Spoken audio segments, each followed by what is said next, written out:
Bonjour. À l'occasion de la commémoration du 27e anniversaire de la tenue de la conférence nationale souveraine au Congo, je me permets de revenir sur une déclaration qui, selon ma modeste personne, aura été la plus percutante et la plus directe de cette grande messe. Je vais vous faire une confidence. À l'époque, j'exerçais déjà à la Voix de la Révolution congolaise, VRC. Nous avions reçu un appel du présidium de la conférence nationale souveraine, nous intimant l'ordre de ne pas rediffuser la déclaration dans nos différentes éditions du journal parlé. Tu parles. Je me suis fait l'agréable plaisir de reprendre la déclaration en question dans toutes les éditions du soir et du lendemain matin. Par contre, je m'interroge toujours si la personne que l'on écouta attentivement ce jour-là était sincère, honnête, franche ou jouait-elle la comédie? C'est à elle de répondre un de ces quatre. Quoi qu'il en soit, mon pote, Maître Jacques Okoko avait fait peur. Ce jour-là, tout le monde s'était dit que Sassou Denis va attaquer la conférence. Mais c'était sans compter sur le chef d'état-major général Jean-Marie Michel Mokoko qui avait pris l'engagement de garantir la sécurité des conférenciers. Et qui sait, c'est peut-être que depuis ce jour-là que Sassou Denis lui garde une dent. Monsieur le Président de la République, c'est vous. Vous voyez que je vous regarde, je crois que vous êtes devant votre télévision.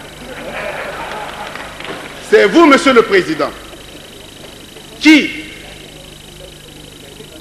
dès le 17 mars, vous étiez le patron de ce Congo.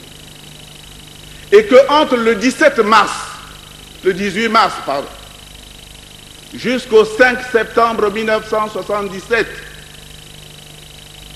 c'est vous tout seul, avec votre sécurité d'État, avec les services de la défense, la défense nationale, avez dirigé, coordonné, contrôlé l'enquête qui a permis par la suite de faire le procès Marianne Ngouabi.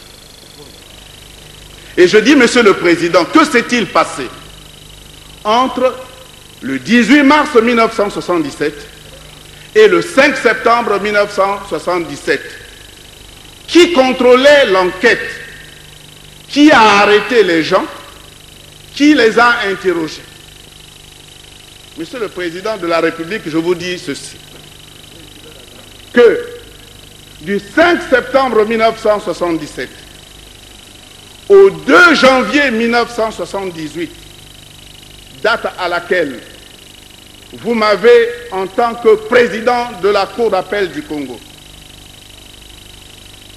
désigné et fait désigner commissaire du gouvernement. L'enquête a été soumise à une commission d'enquête.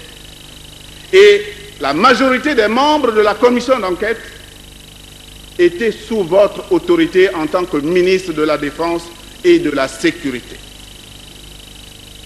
Monsieur le Président de la République, vous savez vous-même que vous nous avez remis 3 dossiers. Un entre les mains du président Assémékang, un entre Maître Martin pour la Défense et un autre au commissaire du gouvernement que je suis. C'est sur cette base, Monsieur le Président de la République. C'est pourquoi je vous prie de ne pas continuer à faire une campagne inutile.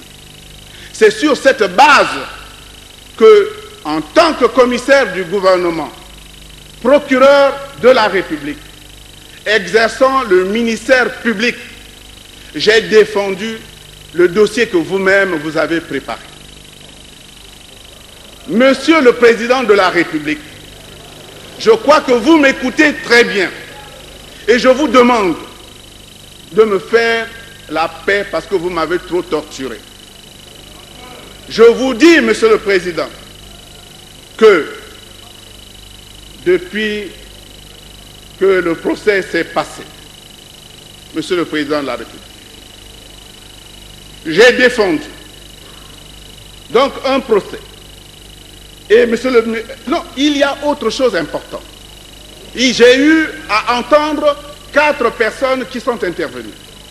Alors je dis ceci, que vous êtes seul responsable du dossier de Marianne Ngouabi.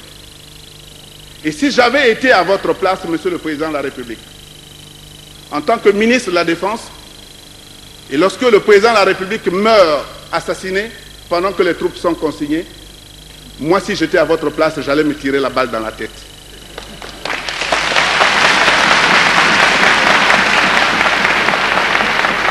La deuxième chose que je vous dis, Monsieur le Président,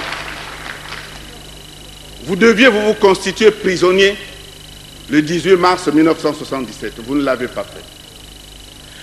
La moindre des choses que vous pouvez faire, Monsieur le Président, c'était de démissionner et non pas de se maintenir. Car votre maintien a gêné le procès.